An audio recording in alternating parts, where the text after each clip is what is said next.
Bonjour et bienvenue dans cette nouvelle vidéo. Si tu as des problèmes de taches, de boutons, mais surtout de taches, on va réaliser ensemble ce masque unifiant et anti-taches qui déchire.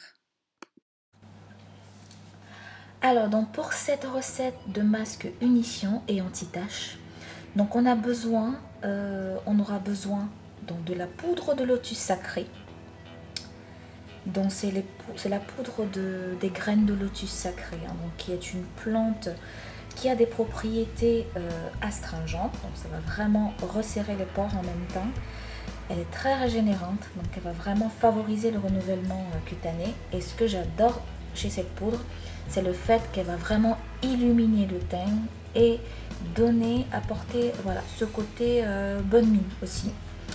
Donc à la poudre de graines de lotus sacré, on va rajouter donc, de la poudre de Rubia cordifolia, donc encore appelée Mangishta communément, donc on l'appelle beaucoup plus Mangishta. En fait, ça c'est vraiment les racines de la plante du Rubia cordifolia qu'on retrouve ici, qui est une plante puissante.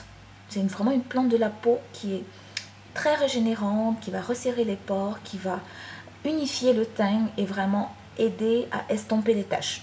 C'est vraiment une plante incontournable quand on a des problèmes de peau. Donc à ces deux poudres, on va rajouter quelques gouttes d'huile de busserole. Mais en fait, c'est un macérat huileux de feuilles de busserole. Donc on retrouve chez la marque WAM Cosmetics. Donc c'est vraiment une huile que j'adore. J'en fais quelquefois de l'huile de busserole maison, le macérat huilé de busserole. Mais là, voilà, pour cette recette, depuis quelques temps, voilà, je commande directement l'huile aussi chez eux. Maintenant qu'on a tous nos ingrédients, ce qu'on va faire, c'est qu'on va rajouter un petit peu d'eau de source ou encore mieux un peu d'hydrolat pour vraiment homogénéiser le mélange. Donc on met dans un petit bol désinfecté bien sûr donc la poudre de graines de lotus. On rajoute également la poudre de Rubia cordifolia.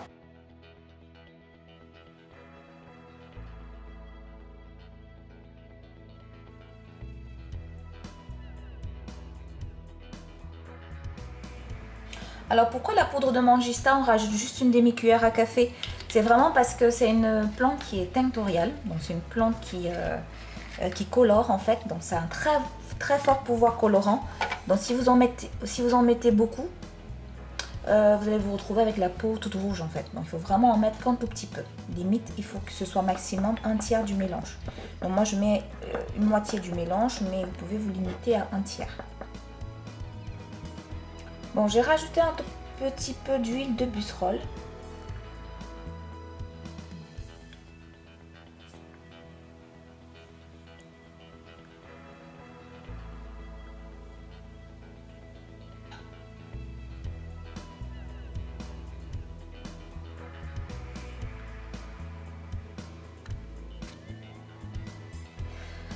Et voilà, donc le masque est prêt. C'est vraiment un masque, s'il est appliqué assez régulièrement, va vraiment aider la peau à se régénérer.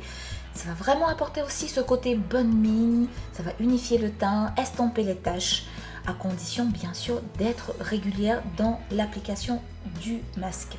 Donc le masque, on l'applique sur le visage qu'on a préalablement nettoyé bien sûr. Ensuite, on laisse poser un quart d'heure au moins. Donc personnellement, je laisse poser au moins 30 minutes. Voilà, mais vous pouvez les laisser poser 15 minutes, c'est déjà parfait. Et puis rincer abondamment, bien sûr. Et ensuite, appliquer une huile végétale qui ravive le teint, comme l'huile végétale d'argousier ou l'huile de busserole d'ailleurs, qui va unifier le teint et estomper les taches.